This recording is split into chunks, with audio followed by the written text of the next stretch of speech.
Nice. Get out of the way, nice. Get out of the way. Bam. Yeah, say just situation.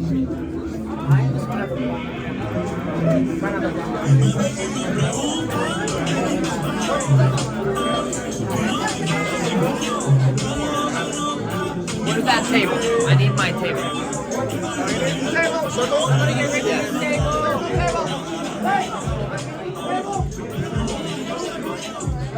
the table. The man needs to say something.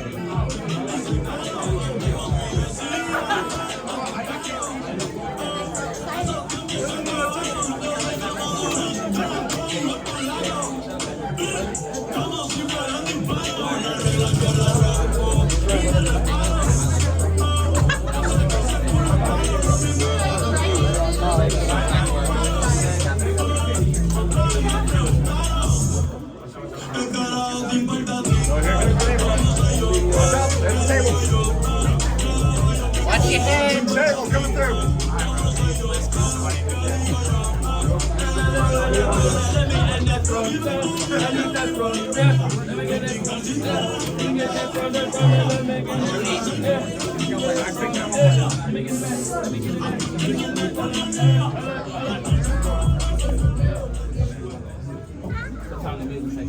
Boots. I'm gonna try to be fast.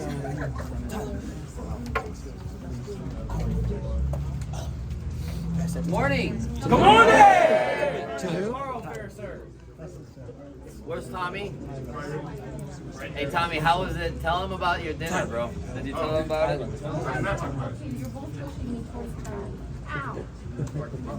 So Tommy, because he's living a very stressful life, so we had a dinner in Riverside where we invited like. By the way, if you guys, I can talk to you guys about Wayne's office and John's office. It was a great experience. But we had a dinner with 60 owners that drove all around that area. 60 of our offices in Riverside, and Tommy got so fear lost that he bought a flight, a one day flight, just to come to this dinner and fly back. I love that. And the hotel was nice too. And the hotel was beautiful. It was. Anybody follow Tommy on Instagram and you seen him? Yeah. Who doesn't follow him on Instagram? Follow him right now. Hey, what's his app? What's the IG? Hey, the faucet. T Wheat. Follow him on Instagram and do some push-ups. No, seriously. So it was great. It was great to see. Like he was, I think, him and another person, like they flew, and he spent probably $800, probably between the flight and the hotel, because the hotel wasn't Motel 6, and he spent like $800 just to hang out with people. I think that's cool. I used to look at $800 like, man, if I could make that in a week, you know. And here's Tommy just blowing $800, you know, on one day just to go get a dinner that he could have got here, you know, some tacos here with Alejandro or whatever. The steak bag. So anyway, this meeting is especially for those of you that are tired of listening to meetings and you don't think it's for you, and that's why you're not even wanting to take notes. It's especially for you. It's a long time ago that it used to be my favorite meeting. I haven't run it for a minute, but I think I can do it better now because I can do it faster. But anybody know how our tree of where we come from and how, like, who's our promoting offices and all that, where we started? Okay, so you guys have Tyler here. Okay, and then Tyler came out of my office, Richard, and then Tommy, and etc. All those people there. We came out from Chang's office in San Antonio. Everybody know her? Yes. Okay. Anybody know Julia? Yeah. So you guys, if you don't know Julia, she runs the regional meeting. You'll be able to see her again. Julia came out of San Diego in Larissa's office. Anybody? Raise your hand if you listen to an audio from Larissa. Okay, keep your hands up. Leaders, I want you to look around and figure who does not have their hand up and why not? Because there should be happening in one-on-ones. Anyway, so blame you for that. And then Larissa came from this guy's office. Well, I don't know the name. He quit. And that person came from this guy's office. His name was Scott. Scott Williams was a national consultant. And Scott Williams is who I learned this meeting from. And that Scott Williams was running an office His office was so big, they made him buy a building. He couldn't lease it or rent it. He had to buy a building, and for 6 months, he was running his office out of a parking lot.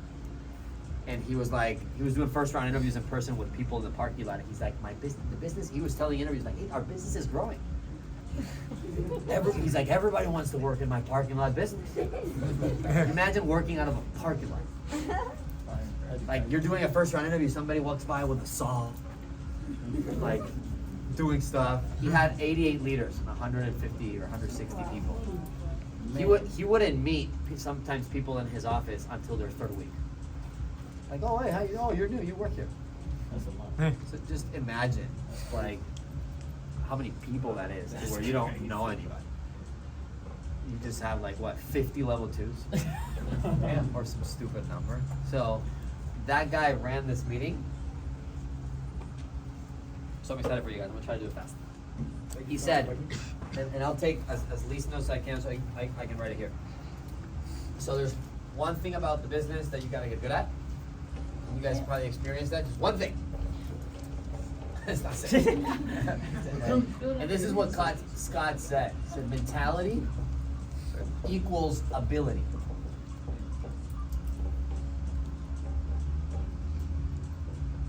The rest is time and effort. There's 3 things, okay, to master your mentality. Your mentality equals, like the mindset you have equals your ability. There's 3 keys to be successful in this business, 3 and only 3. And what's interesting to see is that these 3 things are relative to any industry. In any industry, you told me about whatever your family does, friends that you have, in any industry, no matter if it's we're in sales / people, whatever you want to call it, doctors, lawyers, any business that anybody that wants to make big money. Okay, and by big money, I don't mean 100,000 a year, but like 100,000 a month, right? Any industry in which you want to make big money, what's crazy about these 3 things is that you could apply this to almost any industry, and I guarantee you, if you don't apply it, if you apply it, you'll definitely be successful. The first one, anybody want to guess? Empathy. Just what? Good guess. Empathy should be the 4th one.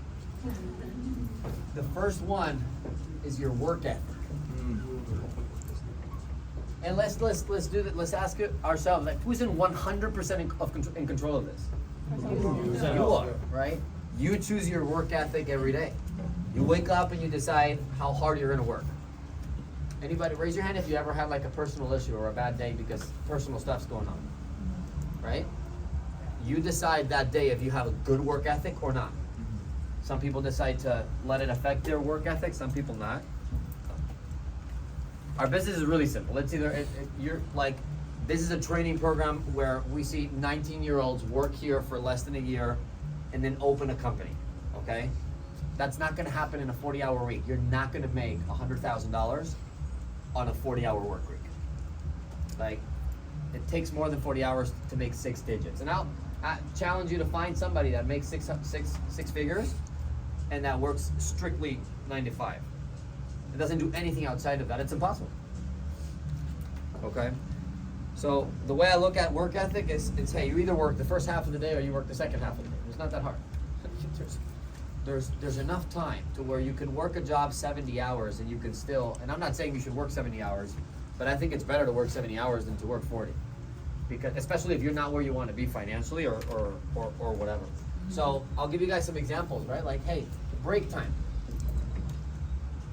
And I want you guys to think like, hey, entrepreneurs, millionaires, business owners, they look at things differently than employees. Do you guys agree? Yes. They look at things different. They don't look at everything the same way. Mentality equals ability. Your mentality and how you look at something will get you better at your skill. Does that make sense? So how can I learn how to think different? And you need to figure out like, hey, if I'm not making the amount of money I want to make, and it's not all about money, but we all agree, like you wouldn't work for free. So it's not necessarily about money. So many people are like, well, Richard, I want to work. This is not my passion. I want to work in in fashion because it's my passion or whatever. Well, that's fine. Like, would you work for free? No. So then it's not your passion. Your wife is your passion maybe, but not, your job's not a passion. Any job is a passion. So getting that out of the way. Mentality equals ability. Millionaires, billionaires, people that make big money, they look at things a different way that we were all taught in school. So the first one is a break. Think about a break. Look, if an employee has a 30-minute break or a 1-hour lunch, they'll take the whole hour for lunch. The entire thing. Probably more. I used to be an employee, and I used to try to go 2-3 minutes early and come back, you know. I'll put the cigarette out right when the time is done, so by the time I come back in, it's 3, 4, 5 minutes into my shift. Anybody done that? Raise your hand. Like, it's true. An entrepreneur, if there's, they're probably eating lunch at 5 o'clock in the afternoon to survive. And it's not pretty to see an entrepreneur eat. They're putting things in their face. And they're it's not like they're not going for lunch. I've never seen one of our owners like, oh, well, it's lunchtime, just gonna go to a restaurant. No, they're eating like in between 4 Zooms. I used to be in my office, and I used to not have a break, because you don't put a break in your office day. You put your interviews, your conversations, your Atmo, and then there's time to eat. We figure it out. I used to have snack bars in my drawer, and in between like the 2 seconds between one interview and the next, I'm like, just eat 4 carrots or whatever. I would order food on Uber Eats, and it would be cold. I'll find it there at 8 o'clock. I'm like, damn, I forgot to eat it. And I realized I was not proud of that. I was hungry, but I realized, hey, that was building my self-image. It was helping me build. I'm like, dude, how many people are willing to delay so much, right? So people look at break time differently. Sick days. When you run a business, it's kind of funny. You're not sick again. You just don't get sick. Facts. I haven't got sick. I don't get sick. I'm telling you, people don't get sick. Hopefully that's real. It's true. Like, you don't have time. You run the business, you don't have time to get sick. And you go find any of our earners, okay? Or any entrepreneur in any business. They don't get sick. You look at vacations differently. All of a sudden, an entrepreneur, they don't like vacations so much. I'm not saying vacations are bad. Like, they don't like it. They don't like that. I don't like when it's Christmas Day on a freaking Wednesday and I have to close down the office and it hurts. That week is weird.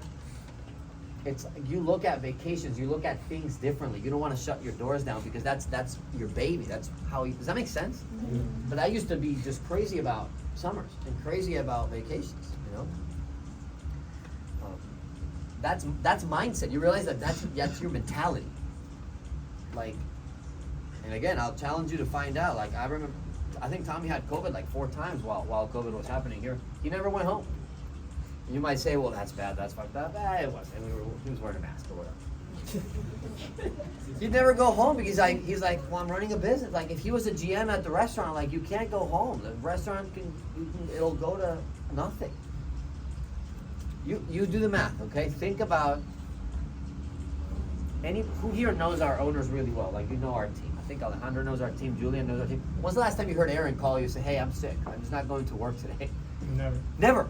Never. But do you think he's got sick? Probably, like, Almost dead. Under the weather. Everybody, right? But entrepreneurs, they look at 6 days differently. So I'm not saying, like, but I really think you can think your way into being sick. Yeah. Some of you guys, man, you have the sniffles, and like, we'll let you take the day home, the day off and whatever. You're not that sick. If it was a survival thing, you would go to work. Does that make sense? Mm-hmm. If you were an entrepreneur, you would go to work. And that's just mentality.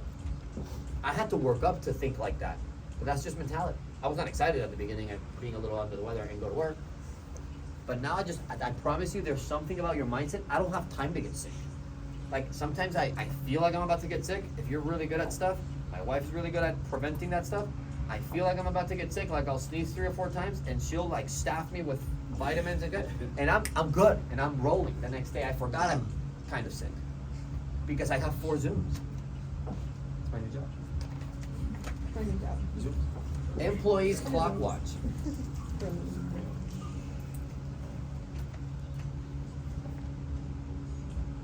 Their goal, people, employees, like their goals in life is not to look at the clock. It's almost like it's going backwards.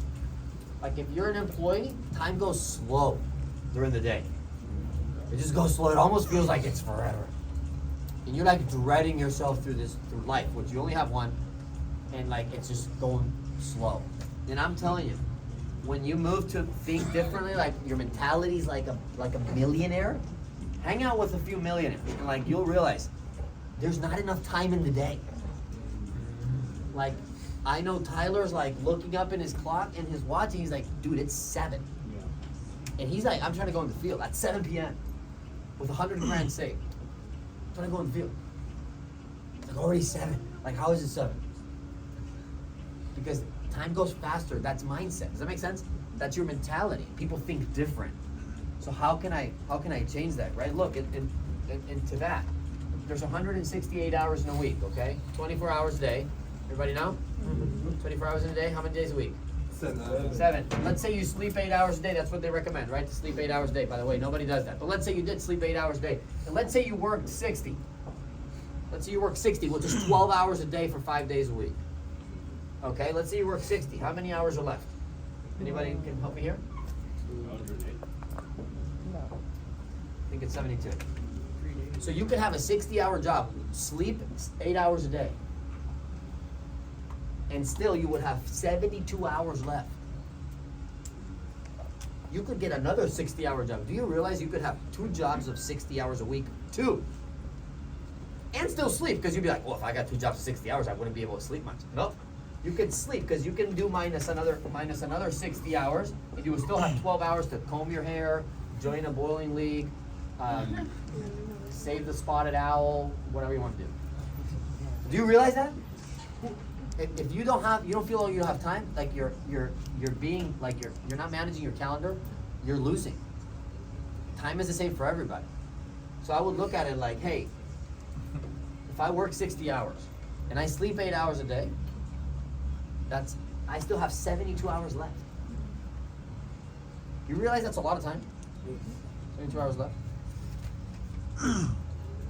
So, what's your attitude about going to work, right? Is it work? Is this like being so distracting? Should I turn it off? Yes. I was trying hard. I just kept like looking up.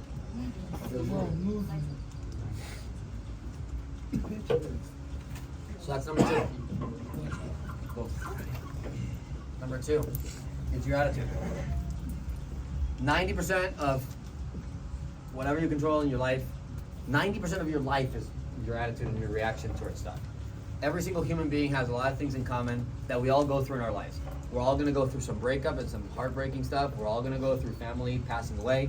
We're all going to go through some traumatic stuff. We're all going to go through some, unfortunately, some like maybe like cancer or family with cancer.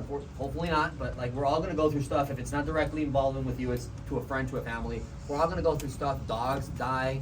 Like everybody gets sad when their dog died, but you knew that the dog was going to die when you bought it.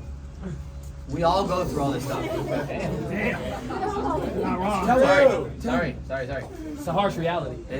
I remember when I got my dog and I told my dad I don't want a dog, and then my dad still got it, and then 10 years later the dog died, and I was sad, and I'm like, dang, I don't want to be sad. Like, I love this dog now, but like, they last 10 years. Is what they last, right? 15 years. You're gonna be sad. You're guaranteeing yourself to be sad.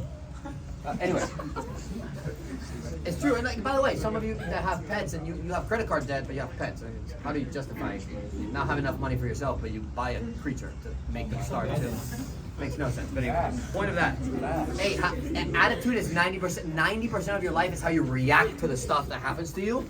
It's how you react to the bad things in the field. And the reason I love this business because the field is tough, and the field is gonna. If you do the field right, you're supposed to get 35 to 40 people every day to say no in your face. To say no, bad, you're black, leave. You get harassed by people, yes or no? Yes. Ladies, you get hit on. Like you're supposed. That's tough. You get hit on. Can I say that stuff? I'm sorry. Yeah. It's funny, but it's true. Like you get hit on for the girls. Like Some of you guys are ugly, so that nothing happens to you. They just shut the door. Oh, you're terrible, Muriel. Sorry, real quick. But like, hey, I love this business because every day is supposed to reject you if you do it well. So you have to do it well to get rejected. But in school or at home, we were taught like if you don't pick up your table, you get punished, or if you don't get good grades, you get punished. We were taught that when there's rejection, that's a negative. And the reason I love this business because you actually need the rejection to be successful. So you actually have to get 35 no. There's nobody ever going to be successful going into the field and just talking to 10 customers a day. You need to talk to 30, 40 bare minimum every single day. And you're only going to sell 5 maximum. On phones, maybe more. But you're not going to sell more than that. So you need the rejection. So it happens so often. And the reason I love this is because like if 90% of this is your attitude and only 10% is your skill, going in the field is going to test a lot what? Attitude. That's because you're getting 40 no's. So there's no way nobody's unshakable. The toughest person in the room, a guy like Steve or a guy like Tommy that has 4 kids, has been through a lot in life, they're gonna be a point in the field that they're like, because it's tough. Like nobody likes getting rejected 35 times a day. It's impossible. But that's what's gonna build your attitude. How do you build your attitude? Attitude's like a muscle. How do you build a muscle? Flex it. You put what do you put on top of the muscle? Weight, right? You put weight. You put heavy things. And what happens to that muscle when it lifts heavy stuff? It tears. And does that make the muscle what? Grow. So with your attitude, it's the same thing. You're gonna have to step on your attitude. You're gonna have to get it knocked a little bit. You have to get poked a little. Hopefully your upline's poking you and it's not just letting you survive. They're poking you and get better and shave your face and look better and sell more and like there's always something. And just be more engaged because it's always a test to your attitude because you're not gonna be a millionaire. If not, you're not gonna be a millionaire makes $20,000 a week. You're never gonna make $20,000 a week with a soft attitude. So the field is a filter, okay? I look at the field like it's a filter. It's designed to filter people out, designed to thicken your skin and to give you what you need so your attitude can become tough. That's why the highest amount of turnover in our business, and a lot of people think it's bad, the most amount of turnover in our business happens in the first 2 weeks. Why? Because the field is like a boom dose of like, here, how soft you are or how tough you are. And the softest are the people that don't want to deal with it. They just don't deal with it. Does that make sense? Turnover is not a bad thing. You know, would you want a bunch of bad doctors that make it through medical school? No, we would be screwed, right? Well, the same for us. We wouldn't want a lot of people that don't have the right attitude to run offices because it wouldn't be good for the client. It wouldn't be good for anybody. Does that make sense? Yes. The field is designed to filter people back out into employee land, and there's nothing wrong with employee land. We need people to make our coffee. We need people to wash. I don't want to wash my car. It takes forever. Well, make a burger. We need people to bring the access to the. We need people And to there's deliver nothing our wrong with water. that. Huh? We need people to deliver our water. Rejection, okay?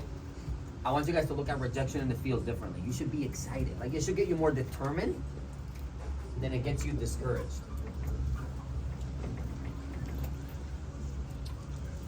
Think about it logically, okay? For a minute,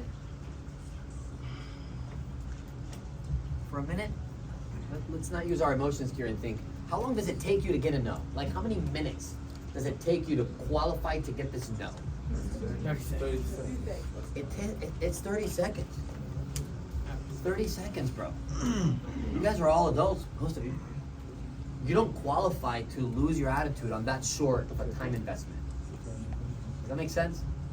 It takes you 30 seconds.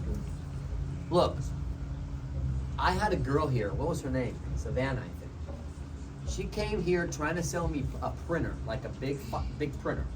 She was doing business to business, selling printers. Obviously, she works on commission.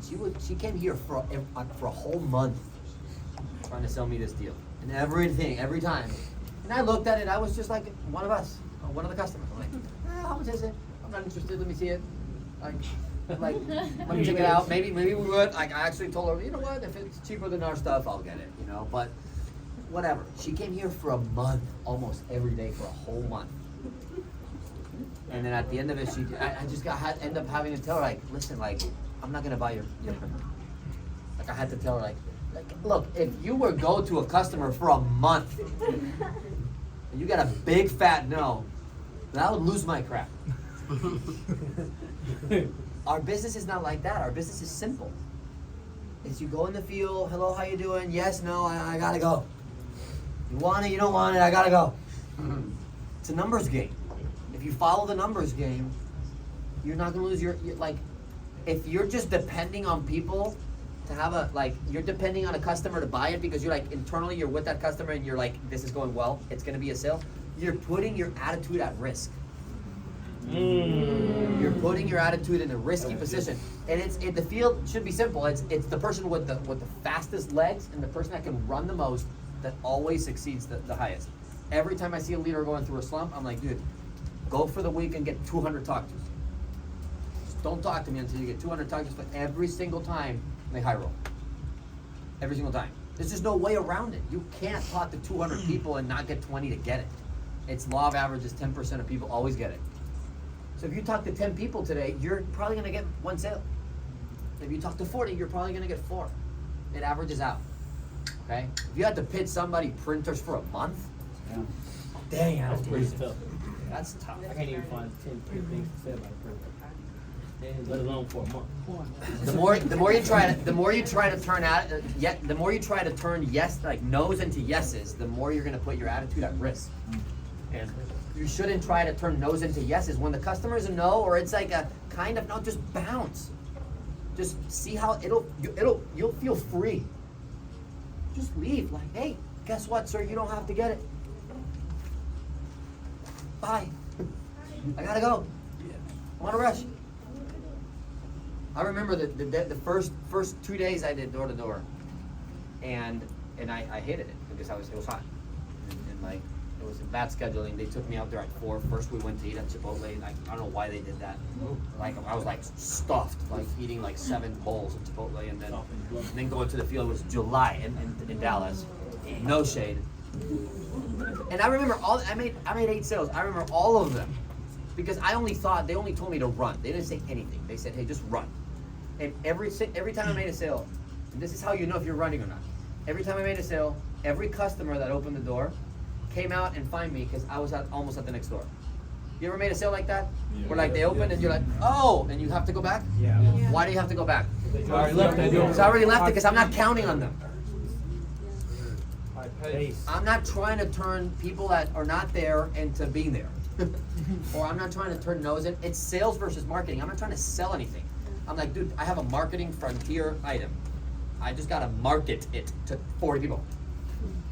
4 will get it. Anybody believe that? If you believe that, you'll just be free. And you'll realize that because you get to leadership, you don't just magically get the sales. You still have to put in the work. So the third thing is your pitch. It's your ability, it's not just pitch a sale, a customer, okay? It's your ability to package and present something. Does that make sense? It's your ability to put a bow on something, to use your words. This is great for you guys that read, you know. In the field, how in the field what it looks like is how can you get in and out of conversations in 30 seconds? How can you make a 30-second friend and get in and out of those conversations quickly? Use your CPR, use Fuji. How can you realize in 30 seconds, is this my person or am I wasting time? I'm not trying to waste time. Their eyes kind of light up if you talk about something interesting. Their eyebrows pop. They say stuff like, wow. They ask you questions. They're like, hey, how much is it? Those are good things, right? So what's your ability to pitch? Think about a new guy, right? A new guy, a new person. Everybody here's had a new person, or if not, you're one. When a first new guy gets in the field, it gets tough. They get a lot of no's. They're shaking in their boots a little bit. They don't have a lot of confidence. They're like, right? You're like, and it's like, what's going on? And that new guy develops, if they survive that, if they're tough, it develops into, now you become this person where like no's, like when you get no's, they start to like bounce off of you. You're just like this bulletproof machine. You're like, they just, no's come at you, they don't bother you. Like, they get like, hey, you start getting business cards. Here's how you know you're developing in the field. People start giving you business cards. They stop like laughing at you because your confidence is low and they used to tell you to get another job, or they used to just look down on you. And now that developed into now they give you business cards because now they look at you like you would be the best asset in their business, whatever they're doing. And they try to recruit you into their thing. Anybody have that? Who's been given a business card? Look around. Look around. Yep. Roofing. Twice. One was on the road. And look, and like you start getting tons of job offers, even not from people in the field. If you become this person that this field is supposed to make you, you'll start getting job offers. Job offers for probably more money than you were gonna make. Job offers that you never had before you got here to this business. True that. And you start getting those job offers, and you start getting offered more money for who you are really. It's not for what you do. Because you can go to a company, and if they knew, like, man, that girl that could be doing whatever is willing to go knock 40 doors in the middle of the summer in Texas with that attitude, think about that skill. Would you not want that for you? Would you not want that for you? And that person develops into, now it goes from that leader getting a lot of job offers and stuff, like the way you pitch, the way you present stuff, the way you present yourself. You care about the dress code. Nobody has to tell you to look good because you understand that's important. And now you become this savage. Now you know you've made it. You know your mentality is you have a good ability. You know you've made it if people now start asking you like, hey, what do you do? Like, are you the owner? Are you the owner? Like, do you own this? Like, what do you? Now your customer is curious about what you're doing. And that's how you know. You know, one time I was eating at this Wendy's next to my first team night here ever. It was when we first moved with Chang, with my expansion team from San Antonio, went to this Wendy's that I think it closed. It was right where the Arlington Stadium, the AT&T Stadium. Mm-hmm. And it was like 11 o'clock at night. This guy, and I could just remember, and it's the same because remember, it works for any business. It was 6 of us, Wendy's, 11 o'clock at night, it's like a Monday or whatever. And like, this guy is like, he comes out, we order the food, he comes out with like a platter of just like ice cold waters that he filled up for us. Like extra napkins, a bunch of sauce. He's like, here, you guys need anything? Okay, thanks, this must be the best Wendy's I've ever Review. He comes back, 10 minutes in, he comes back, gets our drinks. We were the only people there. Gets our refills. Hey, you need a refill? Like, and I just couldn't stop myself to asking him, like, hey man, are you the owner? It was obvious. What do you think? He's like, absolutely, I'm here. Like, man, you must be really good, because if I had to vote for you to run a restaurant, I would vote for you. Do the employees do that? Do they go and give you extra napkins and extra sauce? No. Who does that? You can just tell it was the owner because of how much he was serving us, and it was just so awesome to see. He's like, yeah, I'm the owner. I have 7 of these Wendy's, and like this is one, and and he's got all his like plaques, like best manager, best Wendy's of the year, 2018, whatever.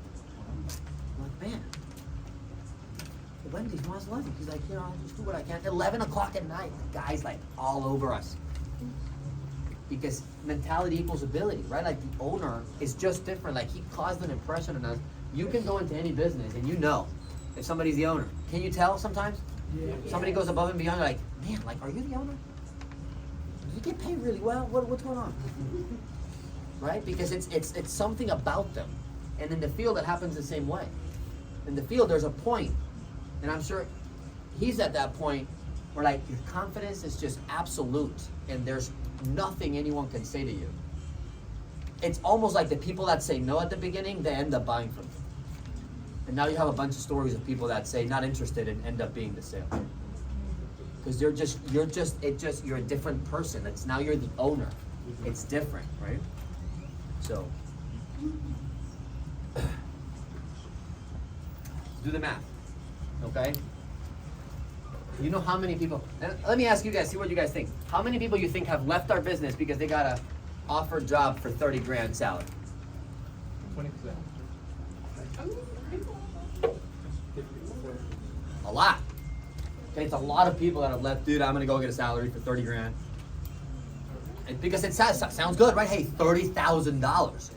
Like, it sounds, it's a salary, it sounds good, right? Let's do the math.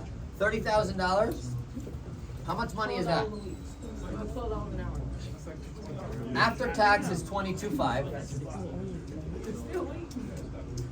You know how many people have left our business, they get back to a warehouse job, or they get back to a retail job, not anything against this, but how many people have left because they couldn't handle the field and they couldn't handle their attitude, and they become dependent on a salary. The company gives you a salary, they give you like some guarantee that's like a drug, and now you feel like you need this drug.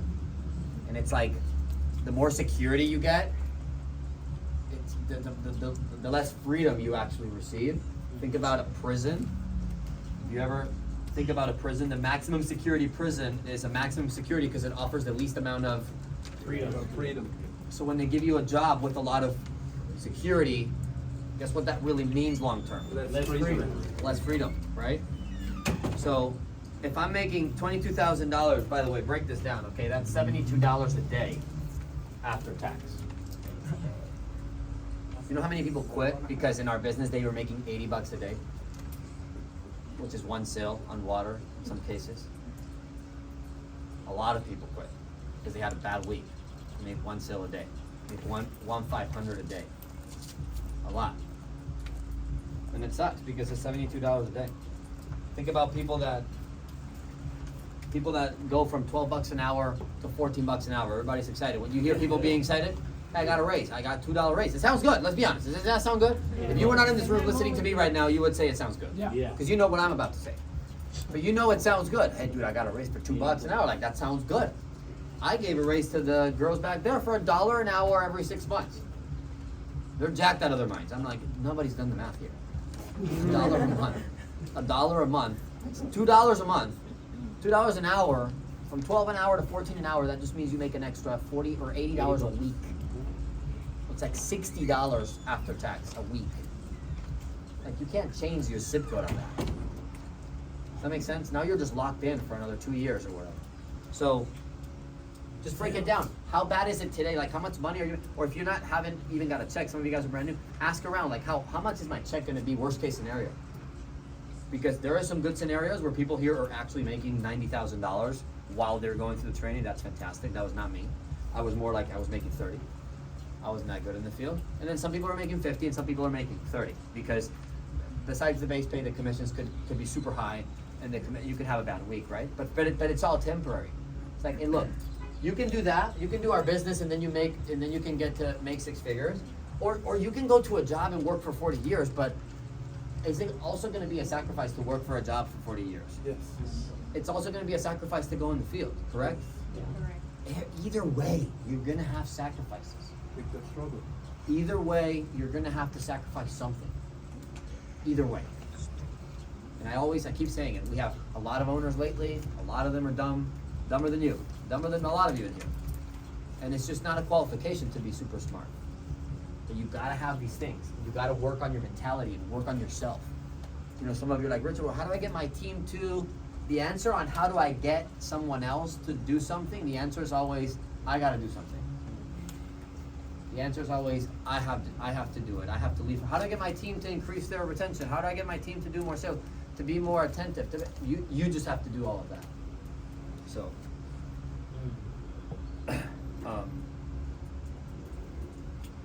I look at, hey, what sacrifices do I do today? Employees, you definitely get more hours to be home. At 5 o'clock, 6 o'clock, you're home. You get more hours home today to spend quality time. But is it actually quality time? No. Like, and again, some of it might be yes, but like, your parents, when they get home, are they actually putting their phone away and spending quality time with their spouse? Or with you? Or are they spending screen time?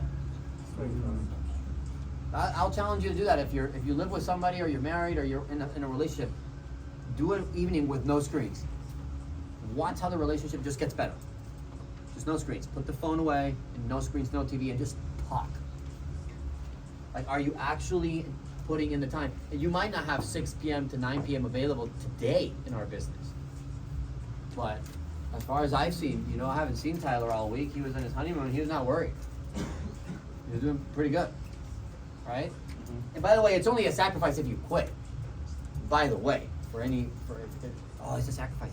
Well, if you're a loser, it's definitely a sacrifice, because then you're going to put all these hours into the business, and then you're going to quit anyway. So you might as well have stayed home, you know, during this whole time, working 9 to 5, and you would have been at the same position that you are. But for you guys that are winners and you think like, dude, I'm a winner. I win at stuff. I don't give up at stuff. I see people doing it. I can do it too. Tyler can become an owner. This kid can be an owner. Then me too.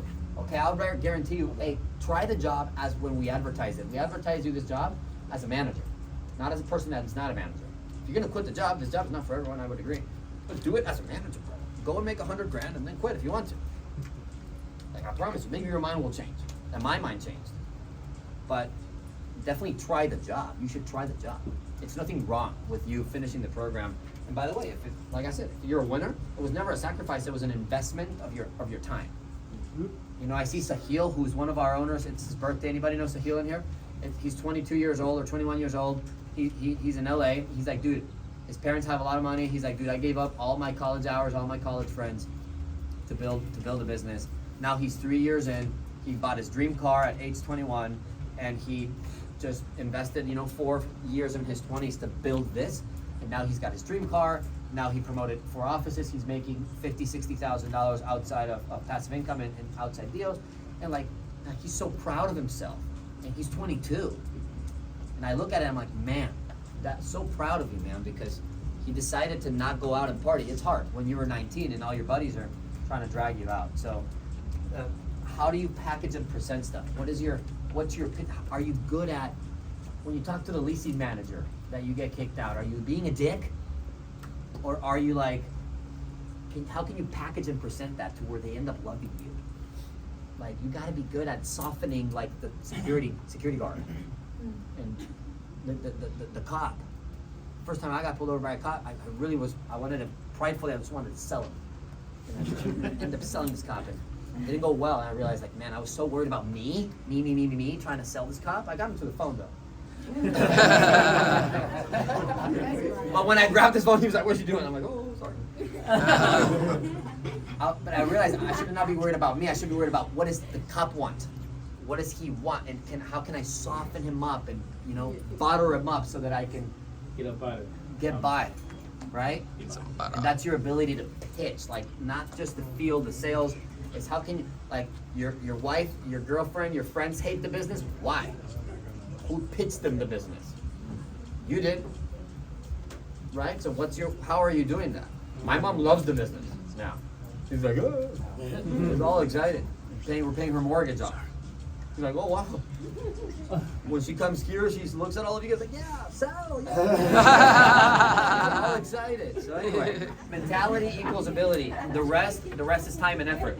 How much are you spending time getting good at your mentality? How much of your mindset can grow? Be around other people that have good mentality, that have good mindset, that are stretching you to be better. And hopefully that works. So, does that make sense? You guys think you can use that? Yeah! All right, well, it's 12:26, so we'll be back at 1:06. Hey!